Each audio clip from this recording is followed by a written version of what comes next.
Welcome back to another episode of A Warrior Spirit, the show where the inner warrior shines in their light. Brought to you by Practice 33, the company that aligns your thoughts, goals, and actions to create your best life. I'm your host, Daryl Snow, and today we're going to be talking with Julie Loughlin.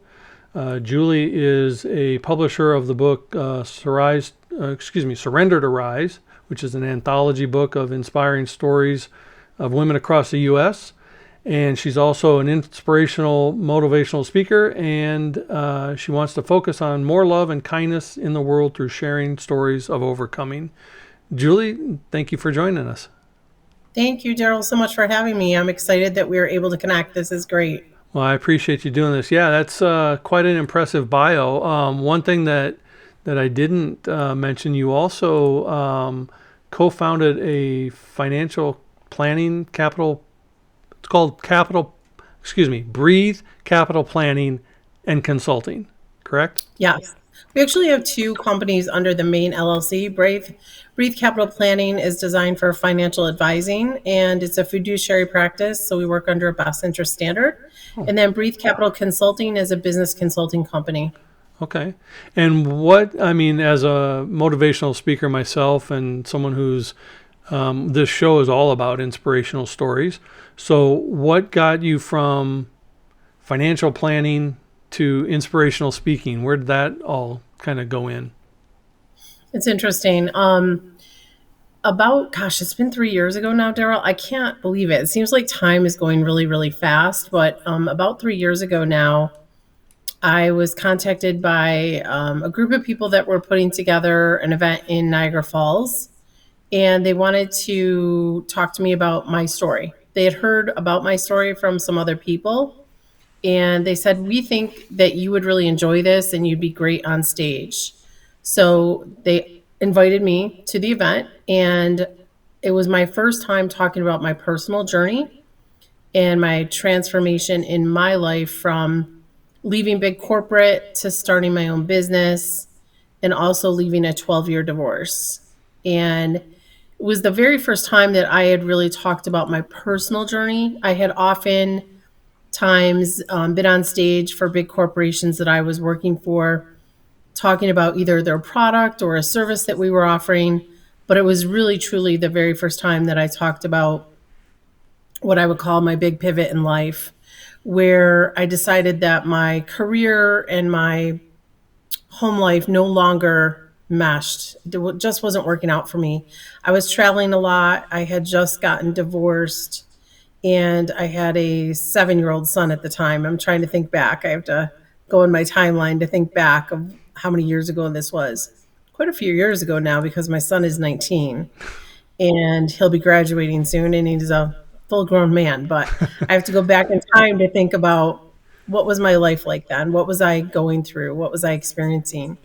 And the things that I was experiencing, Daryl, was an awakening where I realized that what I was doing, getting on a plane every Monday, coming back every Thursday, was just not conducive to being a single mom. Were you doing And that in the corporate world? What was that for? Finances as well? Were you a corporate executive? actually, no, I was a territory manager, but was doing some higher level consulting and succession work for large scale distributors. Oh, Going from one generation to another, or packaging up what they had and selling it to another entity, if you will.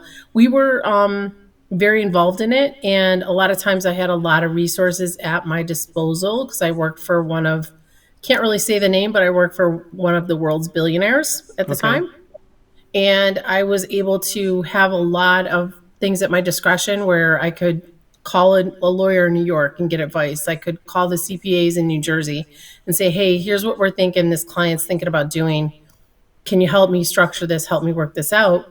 And because I was managing such a large sales channel, if you will, with a lot of volume, I had a lot of discretionary, I had a lot of ways to help my clients to make sure that our sales still stayed in alignment, even if it went from one generation to the next, or if it got sold, we were in position that they would still want to work with our product. So that's a pretty extensive job. And Yeah. when you think of the world of finance and all of what you just described, you don't typically think of females being at the top of that food chain. So was it kind of a struggle getting up to that food chain? Oh yeah, And were I you was already one there of, when you met your husband, or did you grow there as you were married? yeah, yeah. My husband and I have been together since I was, I think 23 years old. So I was, for a little bit, I had my own business in like cosmetics, believe it or not. And that just wasn't what I thought it was going to be. So then I actually started in telecommunications. My very first job out of school was actually in cellular sales, which was incredibly lucrative in the early 90s. I'm dating myself now, but how old I am. And very successful in that endeavor. I stayed in telecom for about 6 years. And then I went to work for some consulting firms where I actually became someone that trained salespeople in how to execute well and how to sell, and also customer service. So those were things that I would train and deliver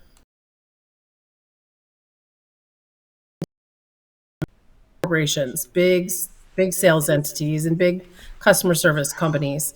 That was great experience, and then you know got into outside construction sales. I know this sounds crazy, but my ex-husband is involved in that business.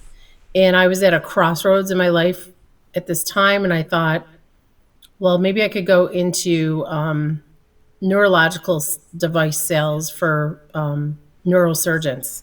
Wow. And I had a really incredible interview with Johnson and Johnson.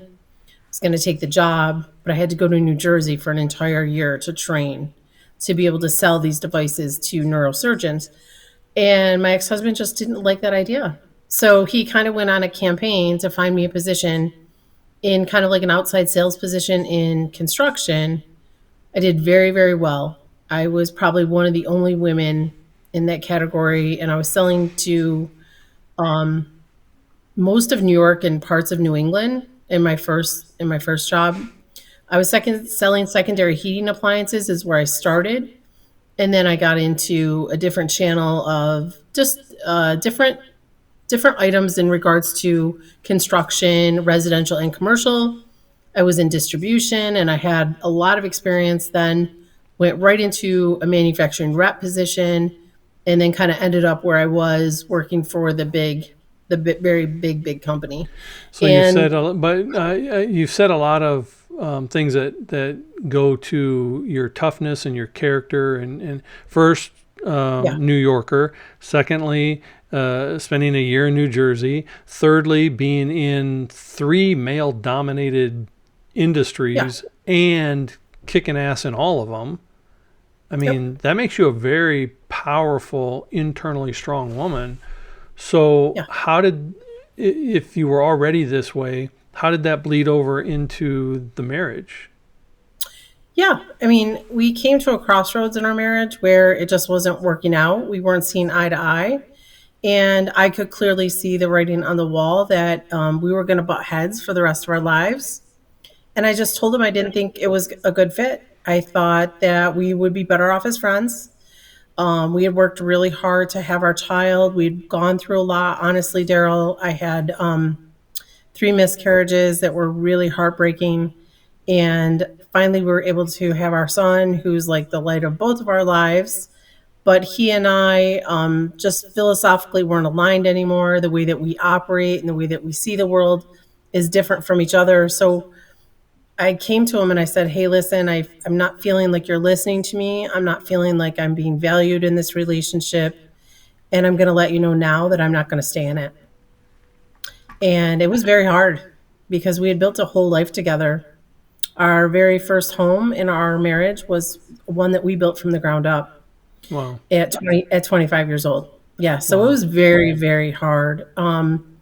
He's involved. He still is, and was at the time involved in a very successful family business. And we just decided that for us, it made sense to part ways and try to remain really good co-parents to our son. But it has not always been easy, honestly. It took us some time, and we had to both do our own healing work, if you will, to get through. Divorce isn't easy for anybody. I mean, there's a reality of splitting your assets, and then there's a reality of the fact that your whole lifestyle changes for 95% of people. Mm-hmm. And I was blissfully aware of that. Like my whole life changed. And I made an executive decision to not do what I see a lot of other women doing, which is try to maintain a lifestyle that I no longer could really maintain. So Well, I uh, I kind of saw the writing on the wall and went to a smaller home where I was able to purchase a townhome, but still have enough money to take care of myself and my son because there was nobody backing me up. again, that goes to your internal fortitude and your internal strength. Um, Yeah. over, it's almost 60% now. 60% of marriages end in divorce, Yeah, um, 64%. I which know this, is, Daryl, because I specialize in helping people reestablish after divorce. and so the odds of making it are hard anyway, and then the odds of it being a happy marriage go down even further. And then you add, the surviving miscarriages. Hmm. Sorry for those losses. Yeah. But you add all of that into the mix, it does make it very challenging to navigate what is already hard waters to navigate, which is marriage. Yeah. So, are you and your husband amicable? Ex-husband. Ex-husband, sorry, yes. Hmm. He's definitely my ex-husband. Has been for 12 years now, which is crazy to me how fast time goes. Yeah. We are. My mom recently passed, and my dad had asked him to speak at my mom's memorial. Oh, So, wow. and he was able to share some really fun stories about times with my mom because my mom was a character and he's kind of a character. And so just some really happy memories he was able to share. He's very supportive of our son. He's very supportive of our son, and he's still very close to my brother, my father, and my extended family. Well, amicable divorces are much easier on the family than bitter divorces. And sometimes, in my limited view of the world, sometimes I see that people actually do better after they're divorced and actually try to be civil than they do when they were married trying to live together. I even have one friend who is married, but they have two separate houses for that very reason. They work Yep. better when they're not cohabitating, but they love each other enough to be married, so that dynamic works for them. But You know what? I say whatever works for you. Like yeah, and it's not really for other people to judge because it's a unique relationship. And I even as we're counseling and talking to clients about how they're managing their money, which is a big part of marriage, we try to come up with a system that works for both parties and something that's reasonable and where everyone is respected and felt heard. And I think that that's a huge part of marriage. If you can learn how to navigate and use your resources for the benefit of both parties, it's a huge thing. is in your expert opinion and what you do, is money and children still the two biggest reasons for the fights and the divorces? Money is a huge one, but I think a bigger one is lack of communication and Mm-hmm. lack of accountability. So, communication is critical, but accountability really is where the rubber hits the road, which is if something's really bothering your partner and they come to you and they say, "Hey, this is really bothering me. I need you to address it. It's important to me." If you ignore that time and time again, that your partner no longer feels valued and heard, and eventually that will end a relationship. Um, I've been married 10 years this time, Hmm. hopefully the final time. But because we were independent so long, from Yep. our first marriages, and then we had to survive on our own for that period of Hmm. time before we met each other, it becomes very stubborn, very set in our ways. And communication is really something that we're still trying to improve on 10 years into it, but we recognize is our biggest challenge because we hear it through the filter of our hurt and our past Mhm. instead of the person who's in front of us now. We forget that it's okay to lay down our sword. We don't have to always be in battle mode because now we have someone who's actually there to support us and be with us. But not only the communication, but being heard, because you can say a lot of things, which is talking and communication by definition, but being heard and understood is Mhm. even more vital. It's really critical, Daryl, and I would encourage anybody who's in a marriage relationship or any type of relationship. The one thing that kind of can break a stalemate is coming together with a commonality of a goal. Like, what is your goal as a unit, as a couple, as a family? Once you kind of establish what are your guys' goals, then it's like, what are the roles that we're each going to play in this to achieve this goal? I think when we can come together on a common goal, it can make things work much greater, and everyone plays a part in that, achieving that goal. When you're working together as a team, it's very different than being two independent entities with no commonality. It's funny how marriage and your corporate world both work the same way, because the corporation definitely works better when everyone's on the same page, rowing Yeah. the same boat in the same direction, team, and it's the same in the household dynamics. One of the things that happens, or at least it happened in my first marriage, my kids were biologically not mine, so I came Mhm. into it already being a dad, but they understand really quickly that if mom and dad aren't on the same page, they're going to play each other off each other. And that even causes more strife in the household. So, a unified front, being on the same page, doing things as a team, I think it's critical for corporate and Mhm. marriage. Yep. When you co-wrote this book, Yep. Surrender Surrender to to rise. Rise, what's the essence of the book? I know that we mentioned that it's inspiring stories from women across the U.S. Turning their Mhm. strength into success, which is by definition what a warrior spirit's about. I created this so people could turn their stories into inspirational messages. But how did this book come about with you and Elena? Yeah. So Elena had been talking to me for about 6 months about, Julie, I really think, your story, my story, the other stories that we're hearing in the circle of women that we're connected to are so inspiring.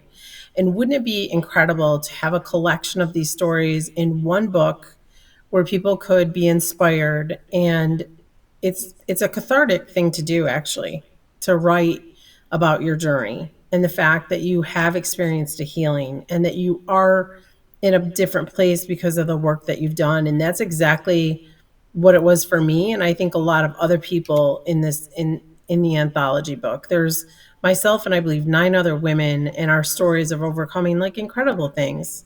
A little bit about what I've spoken to you about today, Daryl, is in the book, which is my pivot. Leaving. I'm going to just give you a quick little story about what really pushed me to make the decision I did to get out of corporate. It was my son's birthday, actually, and I had to get on a plane to Texas. And when you have a job like the one I have, there's no backup plan. Like, I ran that territory, that's mine. And there's nobody that's going to, like, you don't call in sick. If they say, hey, you're getting on a plane and you're going to Boston tomorrow, that's what you do because you have a big job and you've got a lot of responsibility. So I was had to fly to Texas because I was speaking to, I think, 300 business owners at the time, and then I would have meetings the whole week with the distributor reps to help them move product and really give add value. So I was talking about a lot of the things that I speak to my business clients now about succession planning and tax planning and do you know what your fixed overhead is? And these are all like things that I would give actually free content because it would be a lunch and learn thing. And then I would go and meet one to one and help these distributor reps basically sell more product. Um, I was about to get on the plane. My father and my mother and my son had spent the whole day with me. I put my departure date time as back as far as I could. I knew I was going to land on the ground in Texas at about 1 a.m. and I didn't care.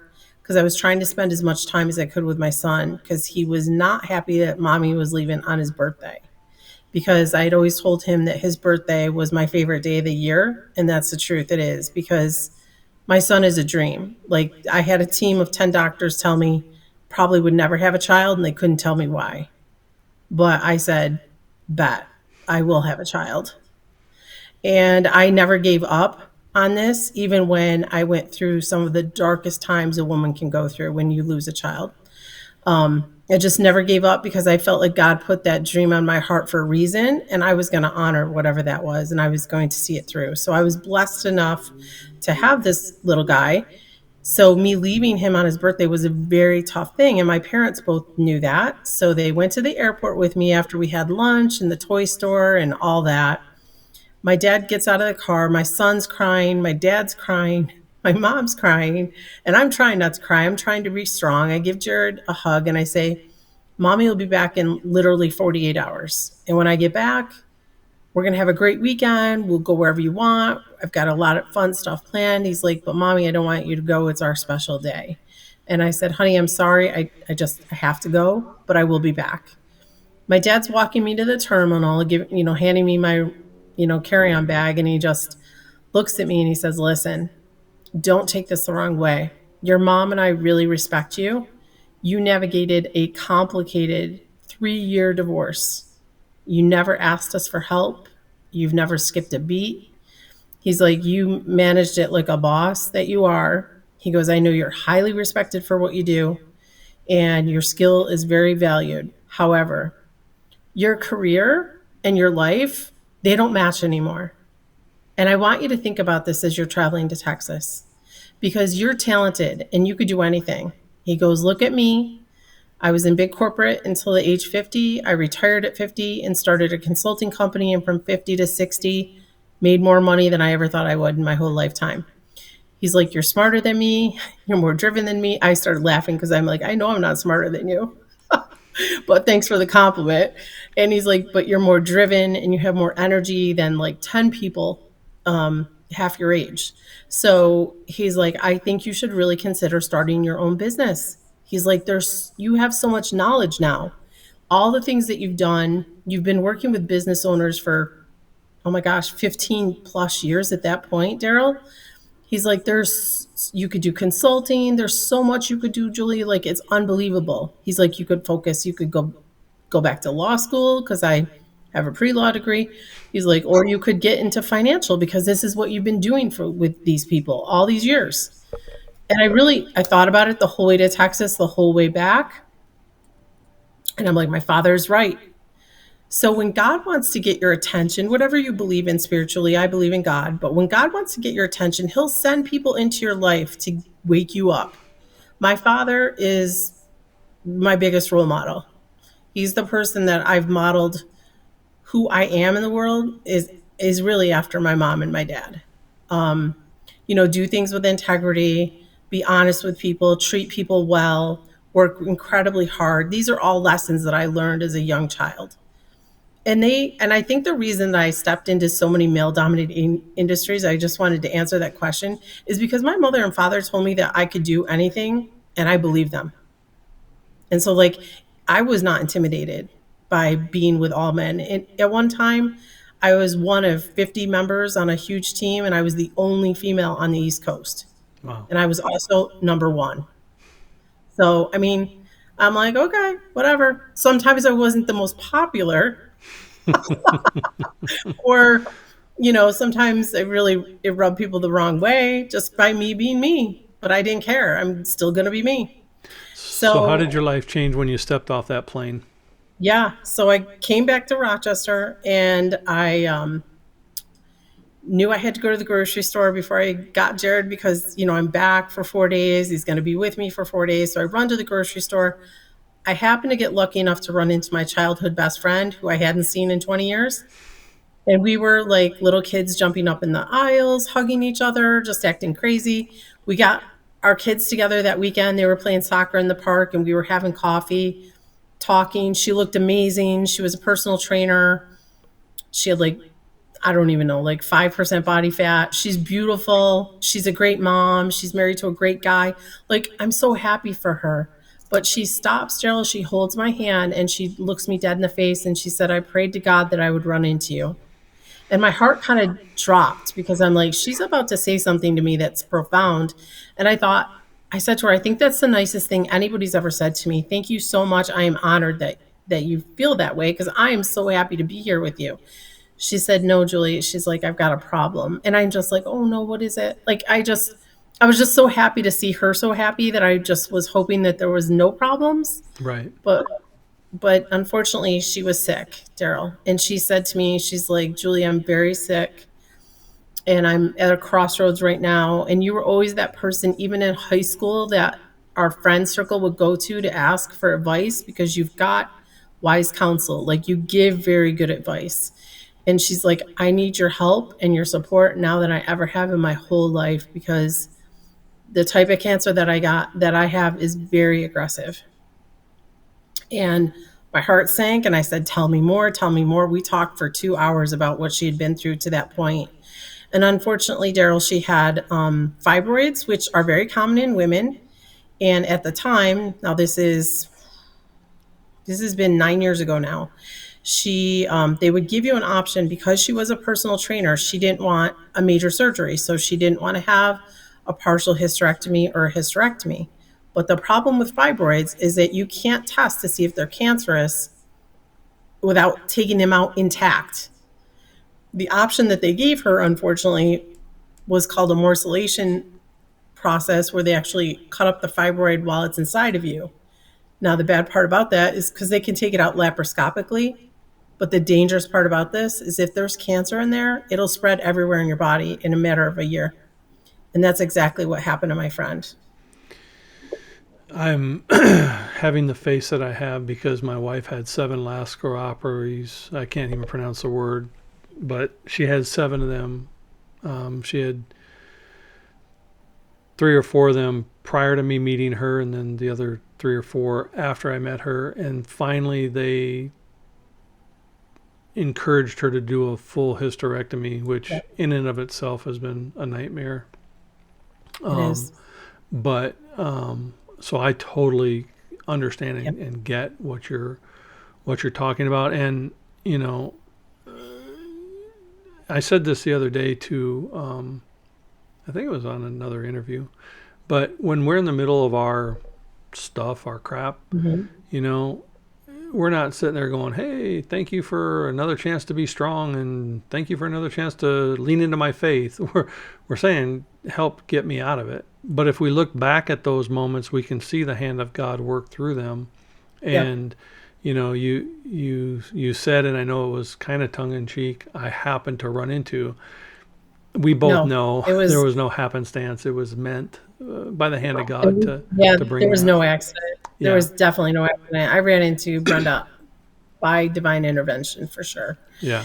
And I I know that I helped her at the end of her life because honestly, at about a year and a half from that conversation, unfortunately, she lost her battle.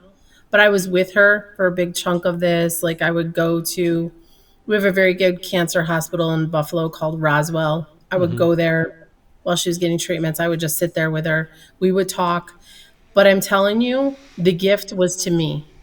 Like, it was a gift to me to be with my friend at the end of her life because Daryl, she pushed me. She's the reason that I'm even like,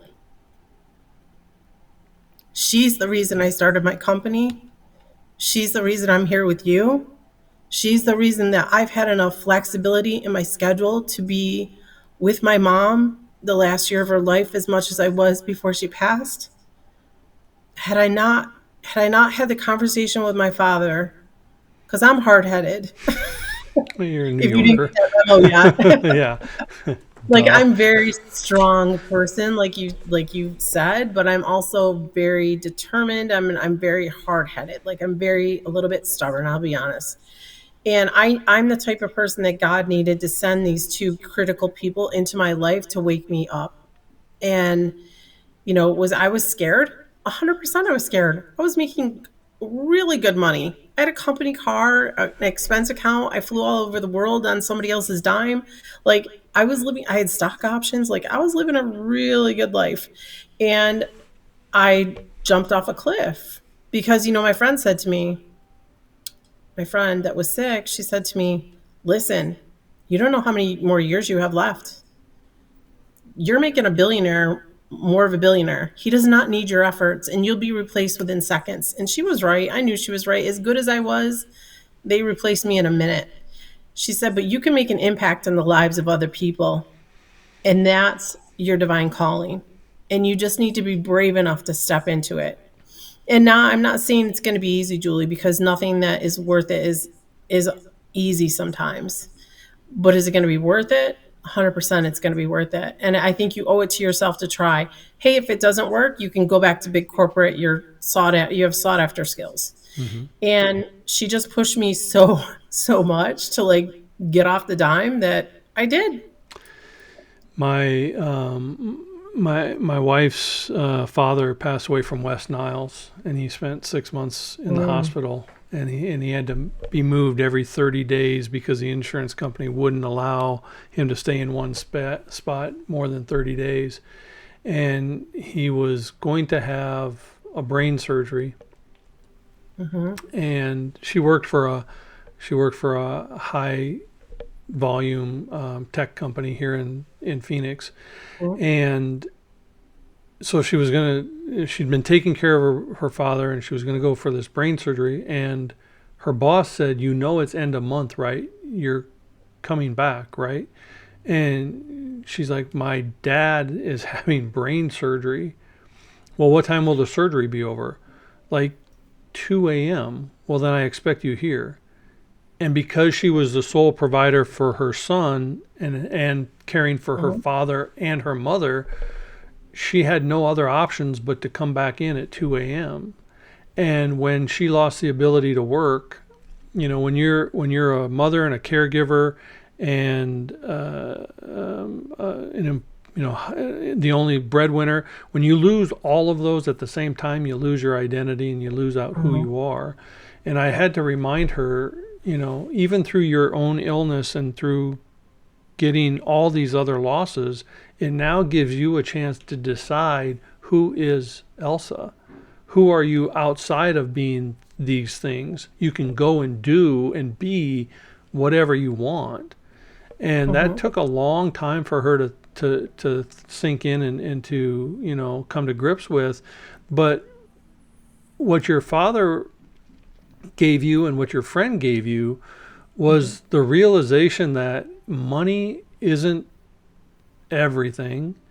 And most of us are working so hard for money, we forget about the time and how precious that commodity is, even beyond the money.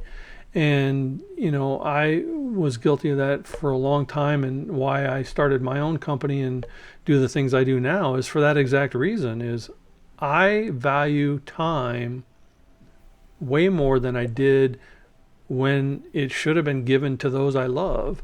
And it sounds like that's kind of what you stepped off the plane, understanding and spending time with your friend, understanding that time is the key. And if you do it with the impact and with the reasons that God is putting in your heart, he will bring you the money. He brings me the people.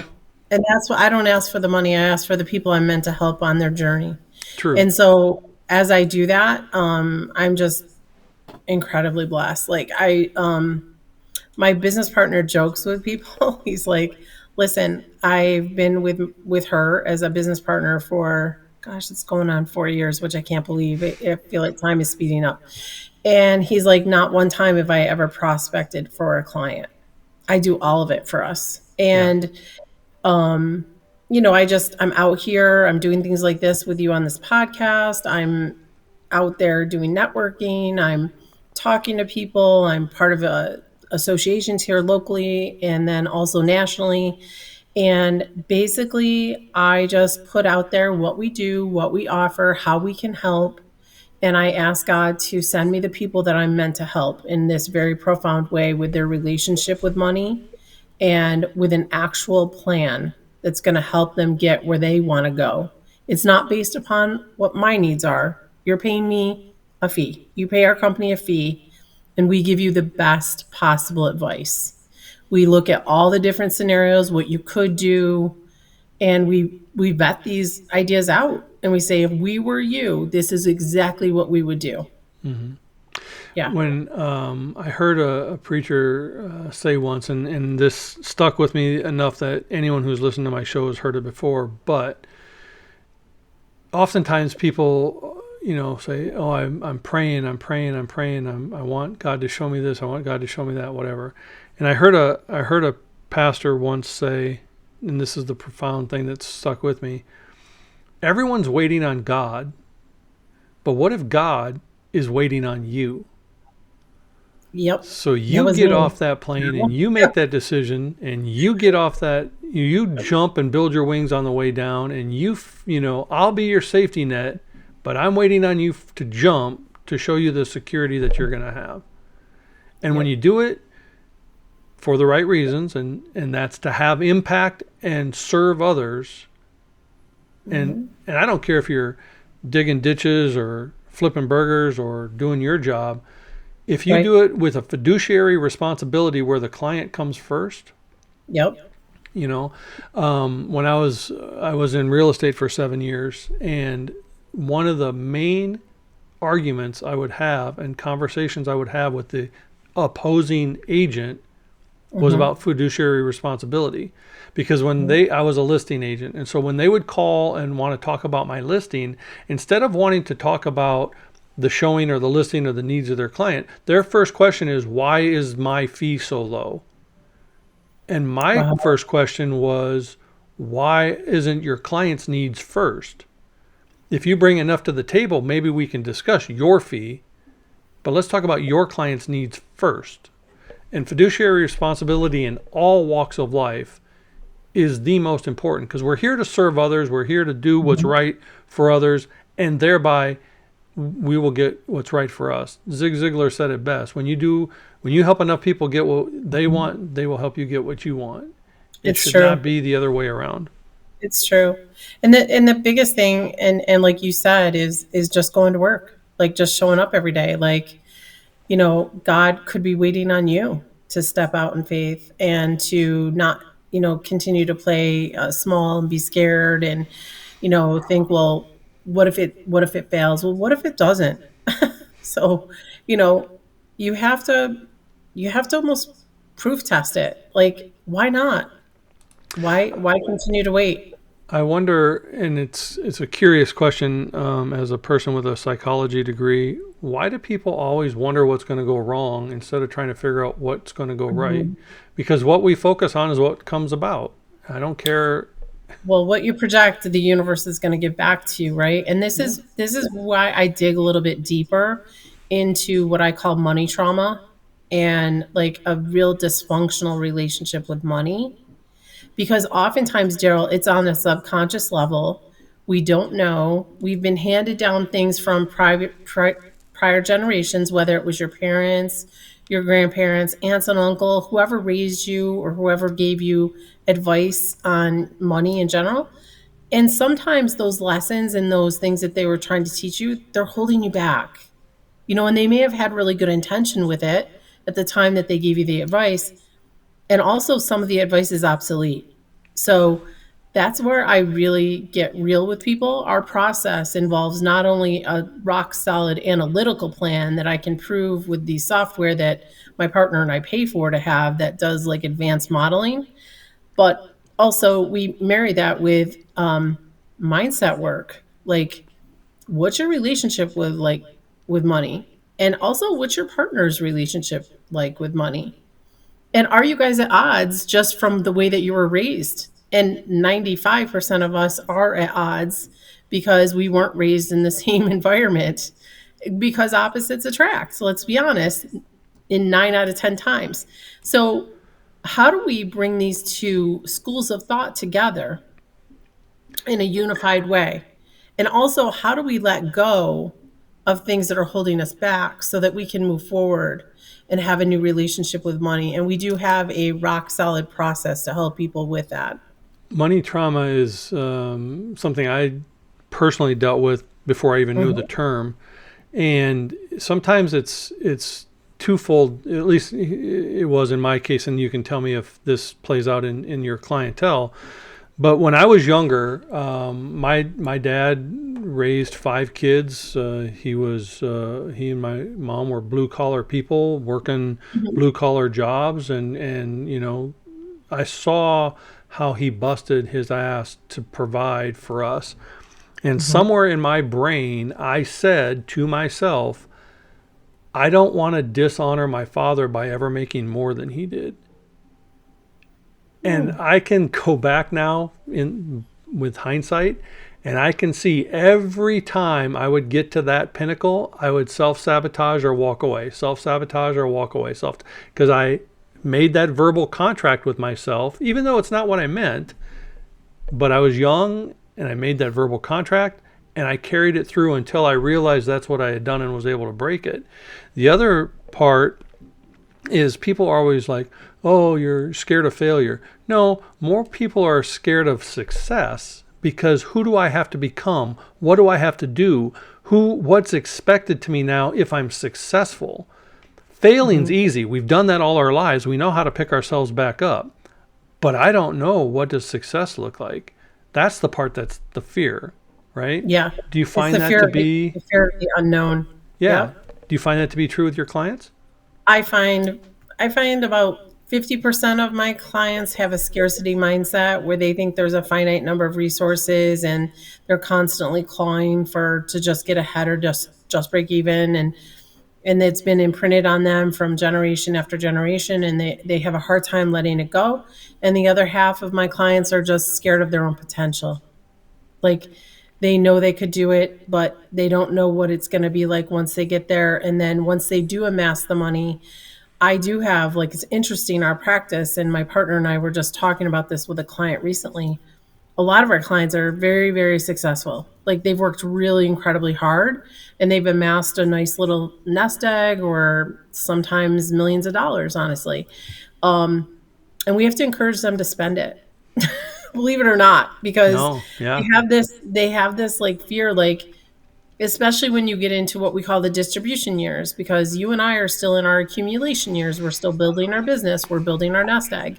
But when you become, 70 plus years old and you're basically taking your investments in your nest egg and you're distributing it back to yourself to create your income, a lot of times people are very scared to spend their money. Like Yeah. they really think they're going to outlive it.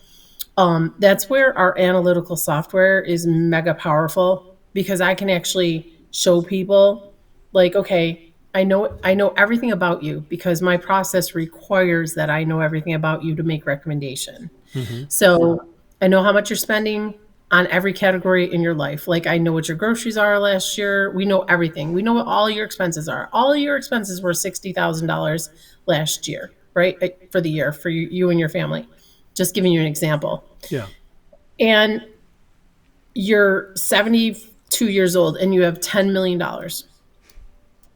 Basically, you are never going to touch the principle of that. And I can show them that. And they're often like, well, how can that be? Like, how is that? But, these clients sometimes they may be lucky enough to have a pension. They may have Social Security. They may have retirement accounts. Like, there's so many different ways that people are paid. And our job is to just make sure when people are in their accumulation years, are we setting them up for now, but also for the future? Well, I think the scarcity mentality plays in a lot of people's, it's not pie. There's not just a certain amount of slices. It's, you know, it's an form of energy that will come back to you, and you can never, you can never receive in this hand if it's clenched. You have to Yep. open it up a little to receive more. So, and I saw that in my own dad. He would buy 30 things of whatever he didn't need because it was on sale, and Mhm. might be a day when I run out of it. When he passed away, I mean, the laundry soap he could have laundered Yep. 30 households, right? Yeah. But that scarcity mentality is real. People think Yes. that they're going to run out of it and they hoard it. Well, the more you hoard it, well, yeah, now you're going to run out of it because you're not earning more and you're not putting that back out into the world to create. So, how did you come about I'm going to say two things first. I love that your name, Julie, means born warrior, especially since you're on a warrior spirit, and you've lived a warrior's life. You've just been Definitely. out there doing it, um, and you wrote, your own life story, becoming who you always thought you could never be. Um, so that's one question. How did that title come about, and how did you come about naming your financial company Breathe? I cannot take credit for Breathe Capital Planning, really, because that is my business partner's genius, and his name is Noah Fehrenbach, and he's amazing. So we really wanted something that felt organic and felt free and felt like connected to, and we even I have roller balls of essential oils that I had made with our logo on it because we really want people to take a breath and just like breathe when it comes to the relationship with money. It doesn't have to, the whole conversation doesn't have to be scary. Financial planning and financial advising and all of that, and just talking about money in general doesn't have to be dull and boring. We try to bring it to life, energy. We have fun with our clients, getting to know people and what makes them tick, and then designing a plan that's going to support them is a very unique way to do things. So, he took a lot of time with that. He took a lot of time with our designers that worked with us on our logos. A couple of our mini logos have a tree, and it almost looks like lungs or bronchia within the tree. It truly looks like breathing. Yeah. It's meant to emulate taking a breath. So that's how that came to be. What was your next question? Well, on your logo, when I saw it, it looked like the tree of life. So that It's, yeah. yeah, But yeah. on your own story, becoming who you always thought you could never be. I'm still in process of writing that. Okay. So I have not released that book yet. Um, Daryl, if you told me back 20 years ago that I would be doing this kind of work, I would have laughed at you. I would have said, no way. Nope, not doing it. There is no way I'm dealing with people's money. Like, I'm not getting involved. Like, no way.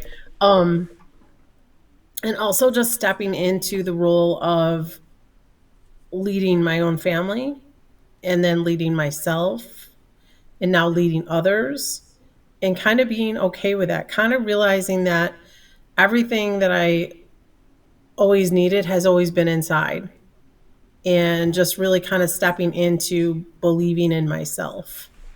Well, Um, Elena Rodriguez is a mutual friend of ours, and mhm. tomorrow you guys are going to be hosting a retreat. What is that retreat going to look like and entail? And I know you're going to be making it kind of a annual or semi-annual event. So when this is hosted the next time around and people want to join, what can they expect from that kind of retreat with you guys? Yeah, so this is our first Surrender to Rise event, and it's an opportunity for people to meet a lot of the authors in the book. And Elena is going out with edition 2, which is Surrender to Rise, the male edition. So it has a lot of men's stories, warrior spirits that are in the Surrender to Rise 2 book, and their stories of overcoming incredible obstacles, odds, things in life they never thought they could. So we're very excited about it. It's a 3-day event. This one is being held in Dallas, Texas, and in March. And we will be, it's a VIP event where people can get to meet the authors.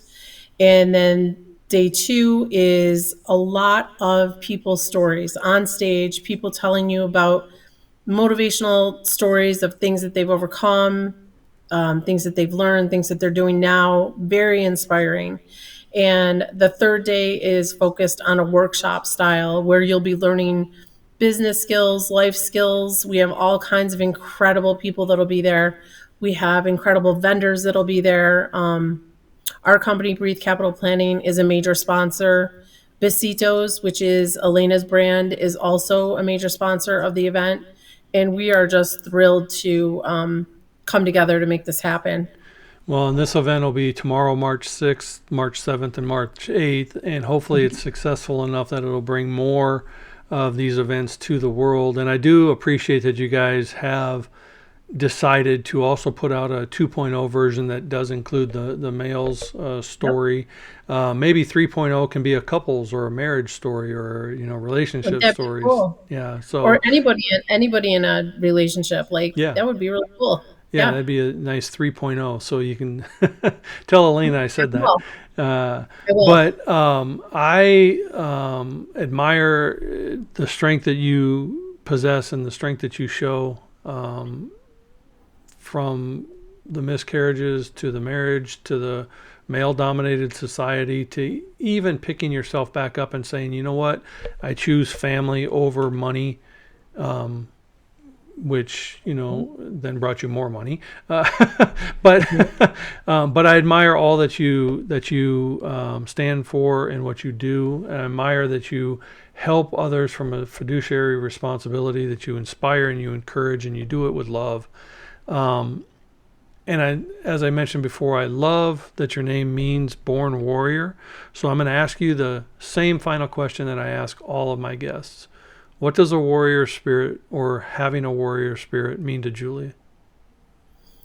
For me, it's internal fortitude. It's continuing to believe in yourself even when you're up against tremendous odds. It's getting up and every single day and kind of doing the work even when you feel like you don't want to. It's being committed to what you said you were going to do and who you said you were going to be. So for me, that's a warrior spirit. A warrior spirit is that stick to itiveness and that relentless pursuit of the goals that you want in life.